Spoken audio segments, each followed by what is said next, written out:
Cutter தூள் போட்டால் தான் இந்த கொஞ்சம் நிறமாகும். நான் இந்த மாதிரி கொஞ்சம் இந்த லேஸ் அந்த எண்ணெயிலே கொஞ்சம் வறுத்துக்கிற மாதிரி பண்ணிக்கிறோம்.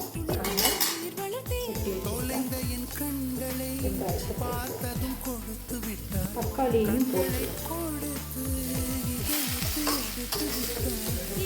லேசாக மஞ்சள் தூள் கொஞ்சம் உப்பு கொஞ்சமும் போட்டுக்கிறேன். நான் எடுத்து வச்சுருக்க செமன் இதில் போட்டுருவோம். எனக்கு செமன் தண்ணினா விருப்பம், சில பேர் விருப்பம் இல்லாதவங்களும் இருக்குங்க. செமன் நல்லா வெந்துருக்கு. நான் ஃபைனலாக கொஞ்சோண்டு மிளகு தூள் போட்டு பார்த்தீங்கன்னா அந்த கலர் இப்படி வந்துருக்குன்னு. அந்த கட்டத்தூள் வந்து என்றைக்கு போடுறனால தான் நம்மளுக்கு அந்த கலர் கிடைக்கும்.